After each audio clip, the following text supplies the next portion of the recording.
In Oxford's library, American historian and reluctant witch Diana Bishop unwittingly calls upon an ancient magical manuscript and finds herself confronted by geneticist and vampire Matthew Claremont, who is determined to get his hands on the book.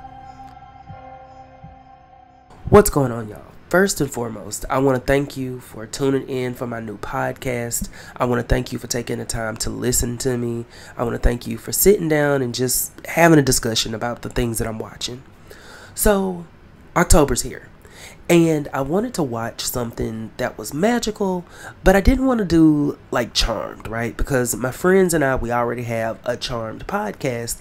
And so I'm going to save that for that. If y'all want to hear me, please go seek out the Nexus podcast where you can hear me give all my thoughts.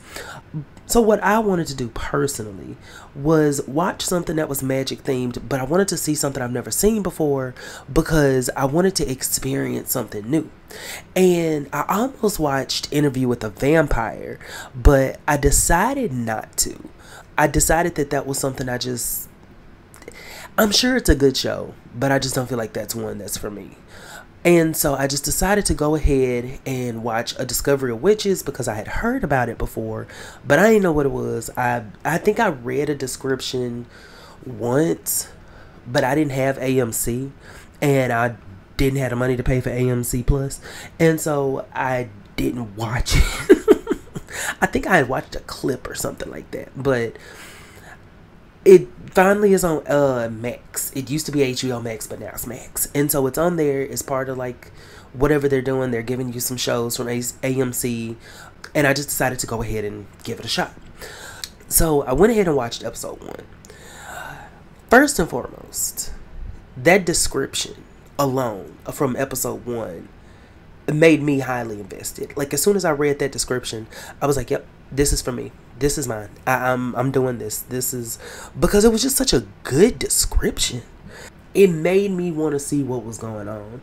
Because when they said she unwittingly called upon an ancient magical manuscript, whoever wrote that line, they went in their bag. I don't know what intern paid for that, but baby, they did what they needed to do with that, and they needed to give them a raise. I don't think the show was on anymore. If it's not, then y'all need to retroactively go back and you need to get them people a check. So I decided I wanted to listen. I decided I wanted to watch it based off of that. And y'all, I got into the episode. And low key, I'm hooked.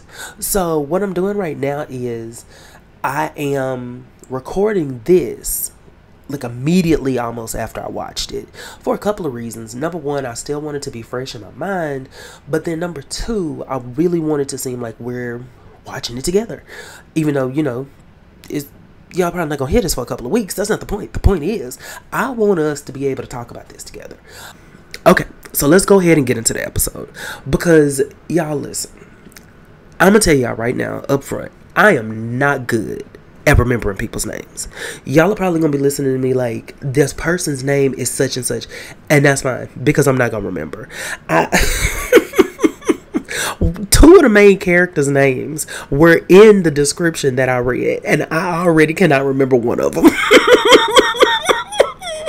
I'm telling you that the whole time I was watching the show, or this episode, I remembered that her name was Diana. I was like, okay, her name is Diana. The guy who I'm assuming is going to be the male lead, I couldn't remember his name. And they said it several times. Like, several people called him by name. She continued to say Professor Claremont, for half of the episode. And by the end of it, I was like, now what was his name? And it's not anything that they did. They did a very good job, I felt like, of saying the people's names to where you could remember them. But I just have a bad memory. And I have ADHD. So, here we are. So, okay, anyway, all of that aside, we get into the episode and we see the male lead standing on a bridge, and he's giving us this little short monologue. It's an inner monologue, and he's basically saying that magical creatures have always existed, but eventually men took over, humans took over, and now they have to do everything in secret, in the dark, because they're scared to be discovered by humans. And I actually really like that intro. That set up perfectly what's going on in this universe. Is they're all aware of each other, but now they have to hide. They can't do what they've done in the past and just exist. And as he's doing that, she, the female lead, the main character of the whole show, she's canoeing. And I was like, why are we canoeing? I don't know why, because I'm going to tell y'all right now, I get caught up on very small details that have absolutely nothing to do with anything. And you will hear me talk about it, and I'll be like, just obsessed with that one thing, and it'll have nothing to do with the plot. Like, somebody will pick up a green pencil and I'll be like, what was that green pencil about? And it'll literally just be that they needed a pencil. So I was like, why are we canoeing? And while I don't know that that's gonna add anything to like, or be like a major plot point, I do think that it was important for me to establish the kind of person she is and what kind of character she is, that she enjoys solace like that. You know, because she's not one of those characters who likes to go people watch, or she likes to go shop, or she likes to whatever. She likes silence, and she likes to be in a calming environment. And even though she's active, it's something she can focus on. She needs something where she can focus her mind. So that one thing actually did tell me a lot about her in that one moment. So once she gets done canoeing, she goes, she gets ready, she looks at a picture of her and this person, and I was assuming this had to be like her brother or an old boyfriend or something, because they looked about the same age. But we find out who it is a little bit later on. So she goes and she goes to give a lecture, and she's talking about alchemy, because apparently she is a very renowned scholar. She has tenure at Yale. She's a very accomplished person, and the people in the room are very enthusiastic about her. And as soon as she's done with her lecture, the people, you know, all clap and they're so happy, and then they get up out of there because they're like, okay, girl, we just listened to you talk about alchemy for 3 hours. I'm ready to go. And this one woman, this little redhead lady, has been like staring at her intent. Like, she has been staring at her to a point that made me uncomfortable almost. And Diana, who's the main character, I don't know why I forgot to tell y'all that. So the main character's name is Diana Bishop. And so she's Dr. Diana Bishop. I realize I've just been talking for however long and I haven't said her name. And so she goes to talk to her, and she's like, oh my God. And I don't remember the lady's name, but she hugs her, and she clearly knows who she is. And they're like having this whole conversation. And I'm thinking, and she's like, this is such a surprise. This is what Diana says. Diana's like, this is such a surprise. And I was like, how is this a surprise? You didn't see her when you walked in? Like, you didn't see her when you walked into the room? You didn't see her walk in? You didn't catch, y'all didn't lock eyes at no point. At any point did y'all see each other. But anyway, and I was so tickled because I was like, oh. And so the redhead lady is acting very like kind of skittish. Like, she just seems like a nervous person. It doesn't seem like she's doing anything shady. It just seems like she's a nervous person. And they go ahead and they go get lunch or whatever, and they kind of catch up. And it turns out that the redhead lady is a witch. And she's, you know, just talking about just stuff and whatever. And she's just asking her how things have been going. And Diana's like, oh, things are great, you know, da da da. And she's like, well, the coven's getting together tonight if you want to come. And she's like, girl, you know I do not practice magic. And she's like, okay, why not? And so what we learn in this conversation is that Diana doesn't use magic anymore because of what happened to her parents. Now, what happened to her parents, we don't find out in that moment, but because of it, she doesn't like to use magic anymore. And she talks about how, like, she sometimes can't control her magic because earlier, before she walked into the hall, she dropped some of her papers and she accidentally used magic to bring them back to her. And she was really shocked, and she was really happy that no one saw it. So that's kind of our introduction into that. So when she mentions this to redhead lady, she says, well, you should go talk to Sylvia about that. She's the head of the coven now. And my girl Diana is like, what's not clicking? She's like, you use this. And by this, y'all can't see me, but I'm pointing to my head. And she's like, use this. Turn it on. Turn it on. And she basically is like, girl, I'm not finna do that. I'm not worried about it. It happens sometimes. I'm used to it. And in my mind, I was kind of like, I'm used to it probably is not the best option for that, because aren't you supposed to be using magic in secret? Like, it's not supposed to be something that we can just see, right? So don't you probably need to be a little bit more in control of that? But that's not my business, apparently, so I'm just gonna hush. And so another thing that was interesting to me during that conversation, though, is the fact that the redhead girl seemed very insecure. And I use the word insecure because she was talking about how, like, she can't get a job there at the college, and there's no room for her. She's like a historian or something like that. And she's just like, oh yeah, no, it'll happen. It's gonna. And Diana's like, well, do you want me to, like, put in a recommendation? Do you want me to try to, if I hear something? And she's like, no, it'll happen. Kind of like shutting her down a little bit. And I was like, okay, ma'am, you might want to take her up on that offer, but I don't know. That's a very, it seemed like a very interesting dynamic, because I kind of got the feeling from that one scene that maybe redhead girl feels a way about Diana that Diana does not know about. So we'll see. We're gonna keep our eyes peeled. And another thing that we learned during that conversation, like I said, is that sometimes Diana's powers are unpredictable. Now, what I am interested to see how that plays going down the line. How unpredictable are we talking?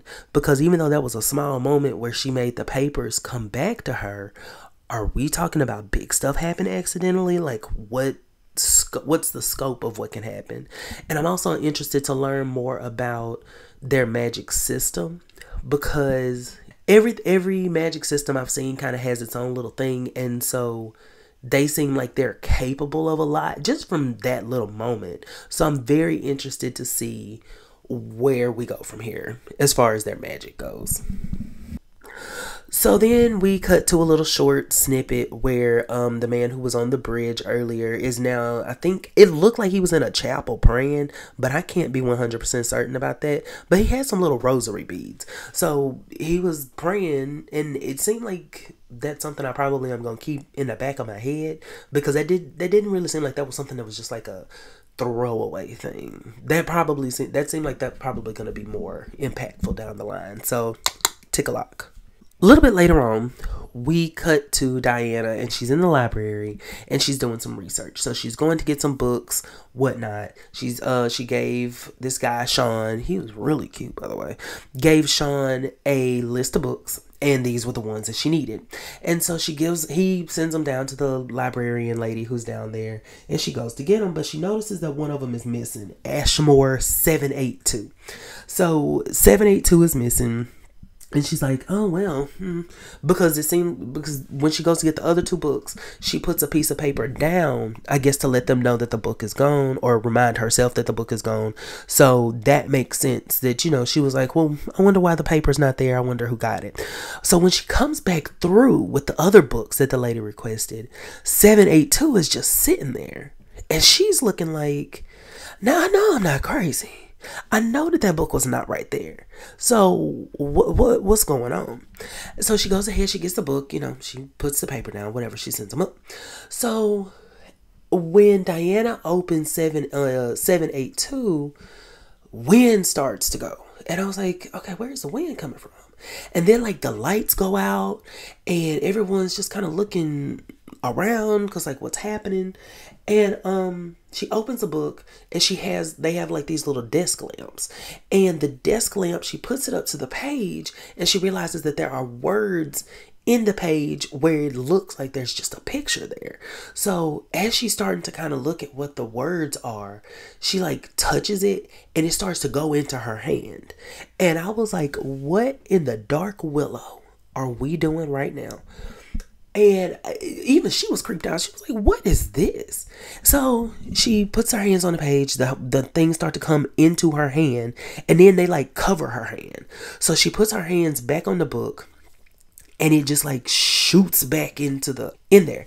And it was like, as all of this is happening, there are different people, including her redhead friend who was in the library, and she could sense something was going on. She started like panting. She seemed like her blood was boiling a little bit. The dude who was on the bridge earlier, who seems like he's gonna be the lead, Matthew, he started feeling something. Some lady called him and was like, "Do you feel that?"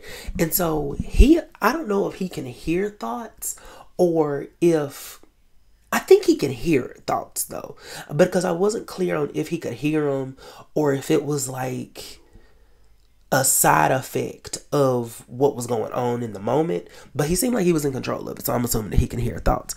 And so he was using that, and he was kind of like sifting through what was going on, and that led him to Diana.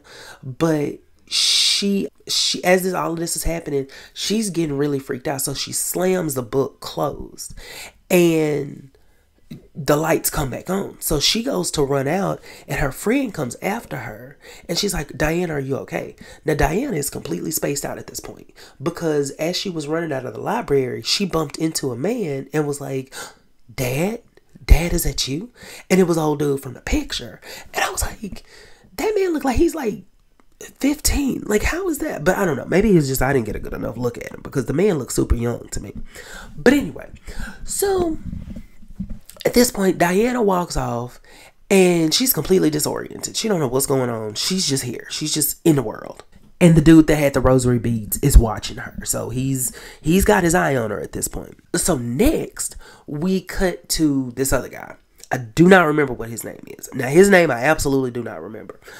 And he's walking with his friend, and they're, just chilling, whatever. And they're basically saying, like, "I'll see you tomorrow, blah, blah, blah, blah." And his friend is asking him, like, "How do you not get tired like that?" And his friend just kind of laughs it off, like, "Because I'm cool. I'm a cool guy." And they say their goodbyes or whatever. The friend gets hit by a car. And I was like, oh my God, like, I didn't know what was going to happen, but the friend gets hit by a car, and he's laying on the ground, and then the car, like, speeds off, but old boy has apparently a good memory, so he, memorizes the license plate number, and so he turns his friend around, he's trying to stop the blood, and he sees that his friend is gone. So he bites his friend's neck, and I was like, but he looked around first to make sure nobody could see him, and I was like, oh my God, what is happening? So clearly he's a vampire, but I was like, is he gonna feed on his friend? That easy? That simple? But anyway, so what he does is he goes and he cuts his arm, and he puts some of his blood in his friend's mouth. But it was weird because he wasn't just trying to put it in his mouth. Like, he was like spilling the blood all over the guy's face, and I was like, you're just wasting blood at this point. Like, what are we doing? And I don't know why that was so funny to me. I was like, just put the blood in his mouth. Like, stop. You like getting it in his eye and his ear. And he does get back up. Now he got to go wash his hair because he got your blood all in it. But anyway, and so the friend wakes up for a second, and he's like really bloodthirsty, and he's like drinking his friend's blood, whatever. And then he lays his head back down, and his eyes just go blank. And his friend, and the guy's like, "Oh my God, no, whoa, like what's happening here?" And it was like, I was like, okay, wait, did that just fail? Did he just try to make him a vampire and it failed? Because I don't think that's supposed to happen. I could be mistaken, but I don't think that's supposed to happen like that. So we go to the police station, and he's telling the police what happened, and he's giving the police the the license plate number, and they're asking him, okay, he died at this time, and you didn't call us until this time, and you telling me you just sat there and you just like were watching him? And he was like, yeah, because I'm a doctor and I was trying to bring it back and blah blah blah blah. They don't really believe it, and so Matthew shows up to the police station, and he takes him with him. And so as they're leaving, the police officer can see that the two of them have like a strange relationship. It seems a little strained. So she's looking, and she is very intrigued at this point, and she seems a little bit suspicious. So I think we need to put a pin in that too. So then he takes him to this lab. Matthew takes him to this lab, and there's a lady in there, and I don't remember her name either. And so I told y'all I don't remember these people's names. I'm going to remember next episode. Next episode I'm going to remember. I'm going to have everything written down. God. And so the two of them, she's like, hello. She's like, what is he doing here? And they seem to know each other. They seem to have a past. She asks Matthew what the guy's doing there. So the two of them clearly have some kind of past or something like that. And so Matthew tells her that, you know, she needs to take his blood, the guy's blood, and she goes to do it, and he's like, I can take my own blood. And she's like, not in my lab, you can't. And I was like, okay, all right, whatever. And so they sit old boy down after the fact, and they tell him that there have been a couple of instances where vampires haven't been able to sire somebody. And he's upset because he's like, well, why didn't y'all tell me that this was going on? And Matthew says, because we don't even know why it's happening. We don't know what's happening right now. We just know that there are vampires that can't, you know, whatever, that can't sire somebody. At that point, they're in public having this discussion, but they're kind of trying to like whisper but not whisper. And so there are people that are sitting around them within earshot because it's a very small little pub, and I'm not really understanding why we're having this conversation here. But then somebody walks by and we go silent. Baby, they can hear you. Like, it's not like you're in the Mall of America and there's people like hustling and bustling. They're not even paying you any attention. There are people sitting there like reading a Gazette, eating a croissant, eating breakfast or something, drinking some coffee, and they can hear you talk about vampires. And so then Matthew is going into this little speech, and he's talking about how there's a book that they think can help them, and it turns out that it's 782, but nobody can find it. And he brings up the fact that somehow Diana found it, and he's like, we need to get, you know, the book. We need to get her to give us the book, something like that. Because he's like, if witches find it, then it could be very dangerous because they could destroy us. And I'm like, what you mean? Which witches could destroy y'all? What you talking about? Because at this point, that made me feel like, do y'all have some kind of turf war or something going on? Like, why would witches having that book be that crucial? But apparently it has like some kind of something in it that pertains to that could pertain to why they became vampires and their lineage and their history and whatnot. So I was like, oh, okay, all right. I'm a little interested to see where that goes. And he says something that was really interesting. He says that the book may not have been missing. It could have just been waiting for her. And I was like, ooh, that's mysterious. I like that. The book could have been waiting for her. The book could have been hiding itself. Ooh, I like that. I love that little oomph to it. That's just a little sprinkle. The book was hiding itself. I love it. Because if y'all know I love Charmed. And y'all know the Book of Shadows was low-key its own character. The Book of Shadows was low-key a Charmed one. And so I love something where a book is like, or an object is like aware of something, because it is a sentient object, because it just makes me feel like, listen, things finna get interesting. Because if the book is aware of what's going on and it don't want certain people touching it, then we finna have a good little something about who's finna do what and how they finna do it. And apparently she is the descendant. Okay, I can't remember. I think she's the descendant of the first person who was accused of being a witch, or it was something like that. Like, the bishop line is one that was important. And so it seems like she may be somebody we need to, you know, she comes from a formidable family. That's the feeling I got from it. Okay, so then we go back to Diana. Diana it's like in the morning, and she calls this lady, right? She calls this woman who has a lesbian lover. She has a wife. And I was like, I know that woman from somewhere, but not the mom or the woman, but like her wife. I knew her from somewhere, but I couldn't figure out. And so then I keep looking at this woman's wife, and I'm thinking, I know who this woman is. And I heard her talk. She said something, and I was like, I'll be dag-nab, that's Big Dee from Half and Half. And she didn't have her performing wig on. That's what it was. She didn't have her stage wig on. So that's why I didn't recognize her. I was like, that's Big Dee. And I don't know why I was so excited when I saw her in the scene. I was like, that is Big Dee. I was like, maybe this show will be good after all. So Diana's talking to the woman who is her aunt, right? That's Big Didi's wife. And I think her name was Sally. And so she's talking to her and she's telling her about what happened.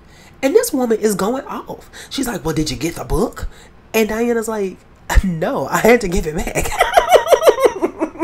It's such a funny exchange because Diana's like, girl, you know I do not do magic and you know I was not going to keep that book. And the aunt is like screaming at this woman. And Diana's telling her about what happened. And I forgot to tell y'all earlier that Diana has a burn on her hand from when the words left the book and whatnot. Left her hand and went back into the book.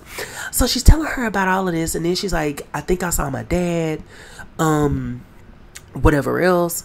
And this woman is like screaming. And Diana's like, do you know what's happening? And she's like, no. And we won't know what's happening because you didn't get the book. And I was like, ma'am, you are being mighty sassy to have just woken up because you just woke up out of a sound sleep to answer this phone that was vibrating. It wasn't even that loud. So I don't even understand how the phone woke you up in the first place. But for you to get up being that sassy, having that mouth about you, no ma'am. It couldn't have been me. I can tell you that much right now. Because she ain't finna play in my face like that. Because that's what she did. She played in Diana's face. She made Diana look and feel stupid. And I hope she felt just as stupid as that woman was making her feel. Because, Sister Girl was cutting up a little bit too much for me. Anyway. So, that conversation does not go well. And Big Didi is trying to be supportive. And she's kind of trying to talk her through it and be like, okay, let's just, calm down. And Diana's not having it. Sally Jesse Raphael is not having it. And Diana hangs up the phone. And so, Diana hangs up the phone and the aunt is like, oh, did you see that? And Big Didi's like, girl, simmer down. Take a breath. It'll be all right. So, a little bit later, Diana's in the library. And she goes to go get a book. And she can't reach it. It's on a top shelf. She accidentally, again, uses her magic. And the book, flies off the shelf. There's nobody else around. But Matthew is there. And he catches the book. And he saw what happened. And he's like, this is yours, I assume. Now I want to reiterate. I know that there's nobody in the library at this point. It's just them. But Diana very loudly exclaims, "You're a vampire." Okay. So we're supposed to be operating in the shadows, right? We're supposed to be operating in silence. Not Diana. Now, when it comes to her, she's going to make sure ain't nobody seen her. But then she's going to stand in a public forum and be like, "You're a vampire. You're a blood-sucking vampire. You are a mythical creature vampire." And I'm like, man, stop it. Stop. Think before you speak. You are a very well-educated woman. Stop. And it's funny because it's little stuff like that she does throughout the episode that makes me believe that she doesn't care. Because she's he's asking her what happened. He was like, "I thought witches weren't supposed to use magic in public." And she's like, "I didn't mean to do that." And then when he's like, "So you telling me you're not in control of your power?" She's like, "I'm very in control." Ma'am, you seem incompetent. Right now, you seem like you don't know what's going on. And you seem like if he were to get you, you wouldn't have any line of defense. Because one minute you're telling him that you wasn't trying to do that. You threw a book. If there had been somebody standing there, she would have hit him in the head. And my thing is you keep saying that you're in control. It's okay. You're used to it. But this is something that I'm assuming would be a horrible thing if it got out. So why are we sitting here playing this game? I don't know. It's very strange the way she's kind of handling it, because for her to be so smart, she just seems like she's very haphazard with it. And I understand that she doesn't want to be involved with magic like that, but ma'am, you gotta get it together. But anyway, we'll circle back to that at some point. So he basically is telling her ma'am, you need to get your life. We need to talk. So y'all, this is where it gets interesting, right? The redhead friend from earlier is at home. She's writing something down, and then she's drinking wine. So I was like, what is she finna do? So she goes to this lady who's a teacher, and she's like, you told me to tell you if I know anything or if we knew anything about what happened the other day, and I think I know something. Yeah, she went and snitched on her friend. She went and snitched on her friend. I was shocked. My jaw dropped because I was like, okay, now I understand if she wants to be a rival or something, but it ain't no way this woman is a hater this early. Like, she gotta be jealous of her. They went to Hogwarts together or something, and Diana far exceeded her. It's gotta be something like that. Because, ma'am, not you went and snitched this soon. Girl, snitches get stitches. And that's the one thing I'm hoping during this show is that she goes ahead and she gets her stitches. Because right now, she playing in my girl's face. And I'm not finna do this with her. So anyway, she goes and she snitches, right? Y'all, we go back to Diana. Diana is looking up Matthew Claremont, right?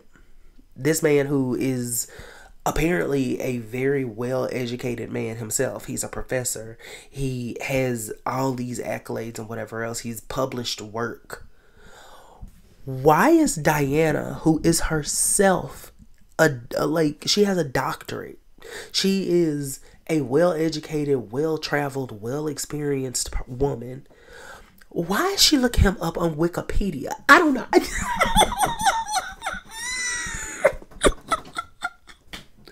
Y'all, I was on the floor. She went to go look this man up on Wikipedia. I was shocked. I'm telling you that literally I was watching that scene and I was like, there is no way that she just looked this man up on Wikipedia. There is no way that she just looked this man up on Wikipedia. But sure as I am black, she sure did. And so he's walking up behind her. Like, he's walking into the place in what I assumed was like her peripheral. So I'm thinking she could see him. And he walks in and then he walks up behind her. He's like, you see anything interesting? But she didn't sense him until he got like right behind him.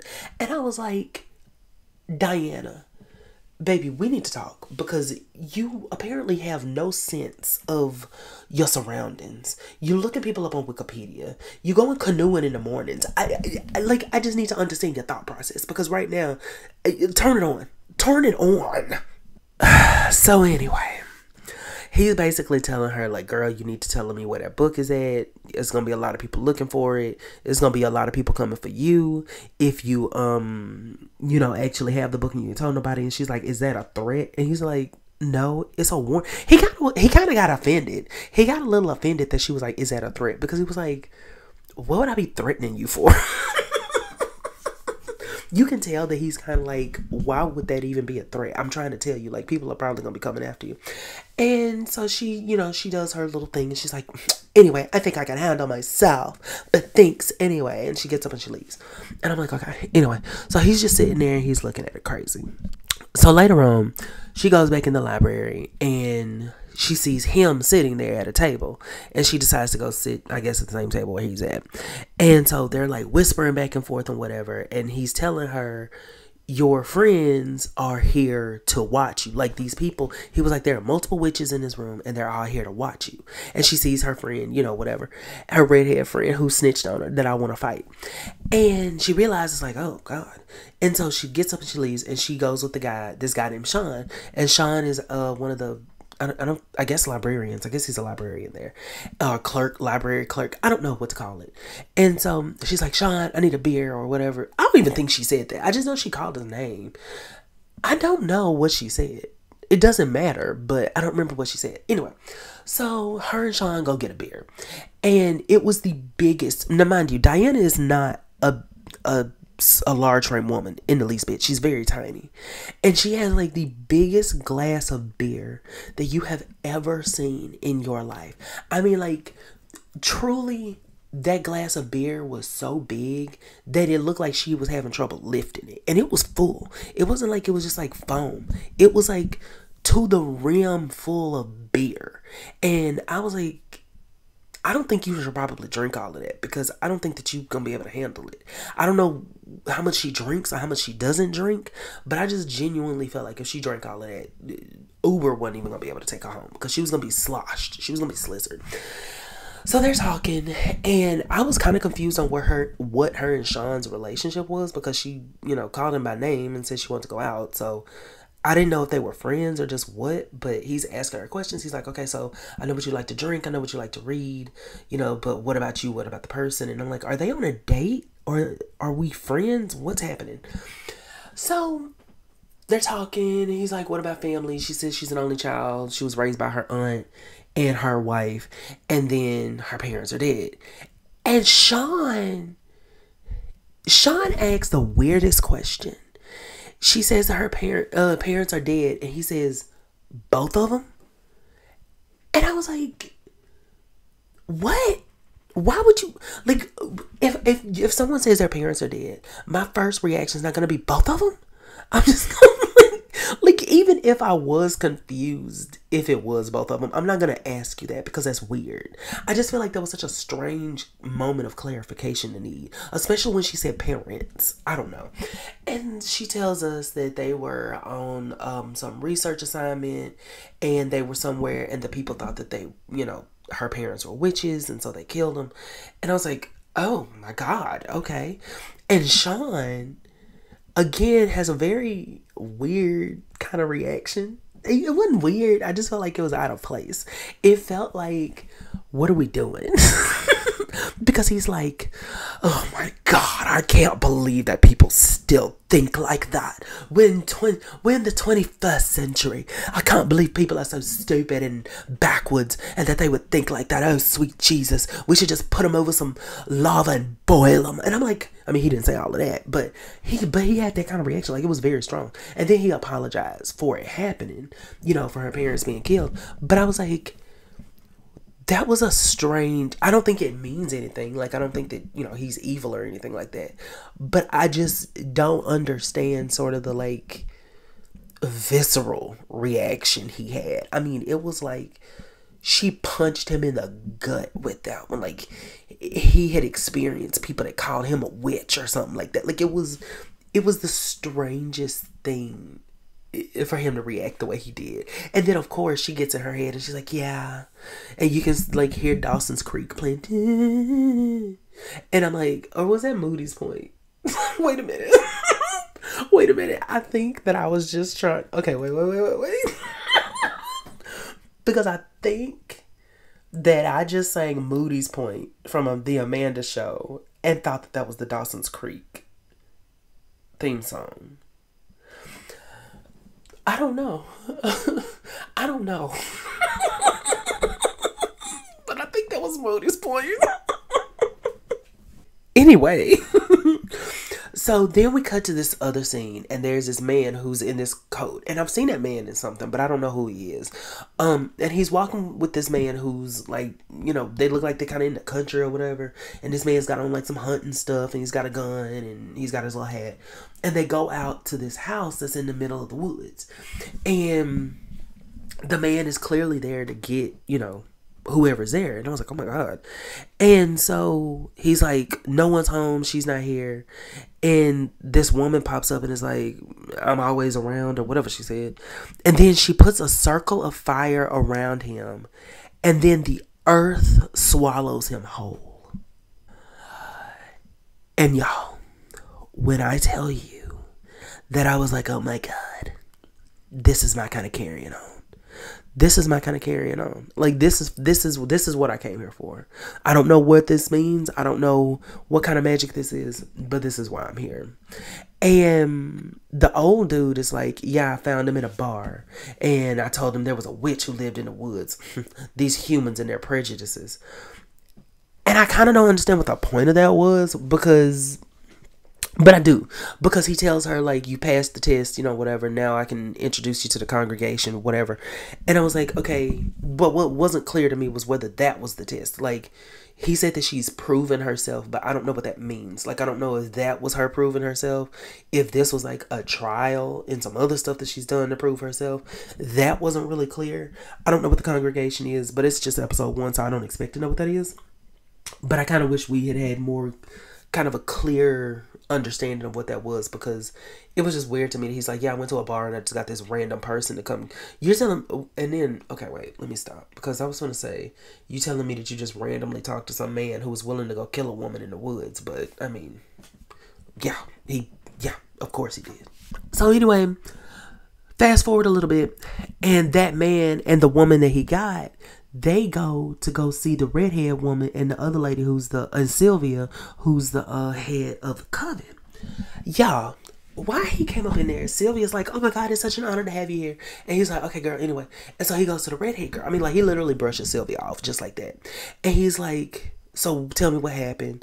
And Sylvia says what happened was seeing her friend, touch the book and whatever. And he's like, what's your friend's name? And she hesitates, but it's not even like a hestate, like a 10-minute silence. It's just a hesitate, like, and then like the woman who, made the earth swallow the man is like, she's like, you heard him. He said a name. And I was like, ma'am, calm down. Give her a second. My God. Y'all got the woman in here snitching already. Give her a second. And she says, and so the redhead woman is like, Diana Bishop. And the man kind of has this look on his face where I can't tell if he was constipated or if he, like remembered something. So I was like, okay. I'm assuming that he knows who she is or knows of her family lineage, because her family seems to be like it's an important thing. I was like, okay. And, okay. We cut to the final scene. Diana's getting ready to go canoeing. Matthew goes in her room. He's searching. He's looking for the book. He can't find it. So Diana comes back down, gets ready. She's done canoeing. And it is like nighttime. It is pitch black outside. Like when I tell you it is dark, it looks like they're in the middle of like a forest or something. I mean, it is dark. And then they're in a city. Like there's lights there, but it is that dark. And he's like, do you think it's safe to be here at nighttime like this? And I was like, well, he's kind of right, because you up here accidentally doing magic and it don't seem like you're in the greatest control of it. So you probably shouldn't be out there by yourself. And they have this whole little discussion, whatever else. And he points out that the book hasn't been seen in centuries. And that just randomly, out of the blue, she comes there and she's able to call it. And she's telling him, like, I don't know what that book was. Like, I know what it was, but I don't know, like, the significance of why you need it. I ain't got nothing to do with that. I put the book back up. That's all I know. Do what you're going to do with it. I got nothing to do with any of this. Leave me alone. And he's like, look, somebody finna have to tell me something, because I'm trying to save my people. We trying to get right up over here, and I need the book. And she is adamant that she has nothing to do with it. So the end scene is interesting to me, because Matthew he finds, like, I think it's her jacket. I don't know if it's her jacket, someone else's jacket. I'm not 100% sure about that. But there's a jacket. He picks it up and he smells it, and his eyes go black. And so clearly he's having like some kind of vampiric attack. I don't know. Or he's hungry. It's something like that. I don't know. And so she kind of, you could tell for a second she was kind of like going to try to run, but she stopped herself like, okay. And he's like, walk past me very slowly, but not too slow.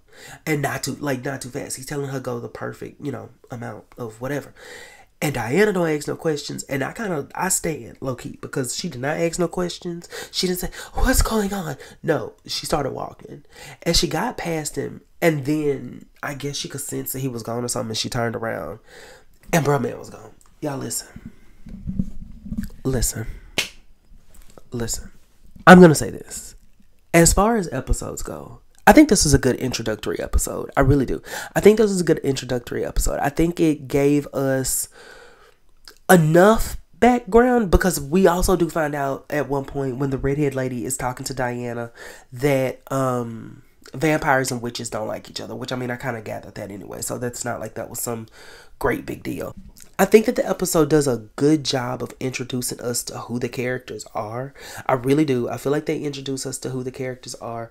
You kind of get a good beat of who's going to be important to the story, or who's going to be, if nothing else, a good recurring character. Because I feel like old boy who tried to save his friend is going to be a recurring character. Him and the girl that work in the lab that took his blood, they're probably going to be, you know, like a little item or something, or we're going to find out some more history about them. I feel like the stories were set up because there were several things I was very intrigued by. I want to know more about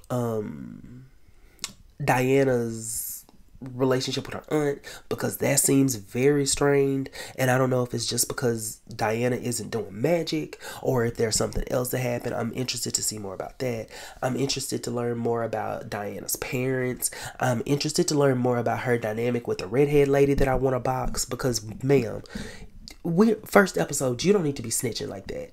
There is no reason in this world why you need to be up here snitching like that. You are a grown woman. Use your words. If you mad at this woman because of something, you need to tell her. But all this snitching, no ma'am, we don't play that. I'm interested to learn more about Matthew and why his eyes went like that. And learn if that was like a response to her or if it was just a response to like blood or whatever the case was. There's so many different storylines that they have set up in this episode, and I'm really excited to watch episode 2, and I'm really excited to be able to talk about it, because it seems like they did a good job of telling us what they want the story to be. And by that, I mean, it's a thriller, it's a mystery, but you can tell there's also going to be that element of Diana finding her own power, because she told Matthew at one point, I don't use magic, and he's like, stop lying to me, because I can sense the magic inside of you. So that's another thing that I'm really ready to see, is if she has some innate power for magic, or if there was something about the book that activated her power at a different level. It was a good show. I would say out of 10, I would give this episode a good 8, maybe 8.5. And the reason that I give it at like an 8 or an 8.5 instead of a 9.5 is because of little stuff. Like, why is Diana doing stuff like screaming out loud that this man is a vampire? Why is Diana doing stuff like going canoeing at nighttime and she knows that she can't control her magic? Why is she okay with not being able to control her magic? It's just little things like that. But that's not enough to like sway my opinion of the show. I'm gonna give this a chance, and I'm excited to go on this journey with you guys. I'm excited to see what we can see. I'm excited. Season 1 has 8 episodes, so after this, there's only 7 more until season 2, and I'm excited. I may binge watch it. I don't know. I wanna take my time with it though. I don't want to try to watch it all in one day, because I want us to be able to sit and talk and sip and speak and all of that. As far as characters go, I don't really have a favorite character just yet, because we are still getting introduced to everybody. But y'all know, as soon as I saw Big Didi, I don't care who she's playing, she's probably gonna be my favorite character. I don't care if she is a side character that we only see twice. She's still gonna be my favorite character. I do like the cast of characters, except for that redhead woman. That redhead woman, I'm not fooling with her. I'm not fooling with her, because listen, I'm gonna stop talking about it. But all that snitching, she's the only one. But she's kind of the only character that I just like don't care for, and even that's just because she's a snitch. I'm interested to learn more about the man in the coat who went to go get the woman in the woods, because I'm assuming he's, you know, a pretty highfalutin person in the magical community, or at least in the witch community. So I want to learn more about him. And y'all know I love me a good villain. So if he's a villain and he's an actually well done villain, he could very well be my favorite character, because Diana don't seem like somebody that I'm going to necessarily care for. She seems like she's the heroine of the story, and that's okay, but I'm probably not going to go up for her like that. I think the characters seem to be, they serve their function. I think they all serve their function. I don't think there's anyone yet that I'm like, why are you here? Even the woman who was snitching serves a purpose. She does get, you know, a little part of the story going. So I don't know what her role is going to be going forward, but right now I think everything is good. It's solid. It was solid storytelling. It's got solid characterization. We pretty much know who Diana is. We know that she's very uppity. Not uppity. I say uppity.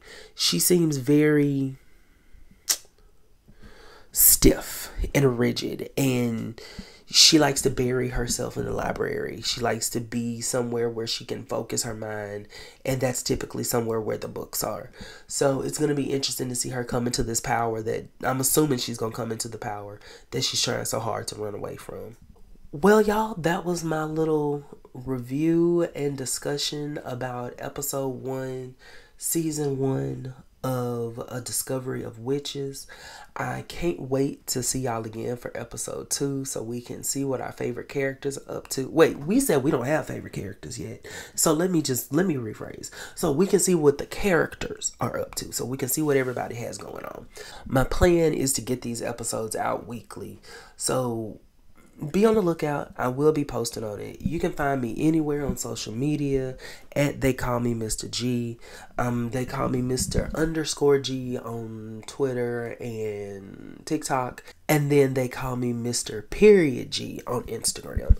So you look me up, you can find me. If y'all want to hear me talk about Charmed, then you can listen to me and my friends on the Nexus podcast.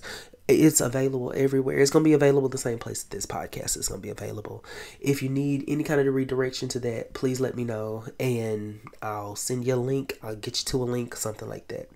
So anyway, all right, y'all. Y'all have a great day, great night, great afternoon, whenever you're listening to this. And I'll see you for the next episode. Bye.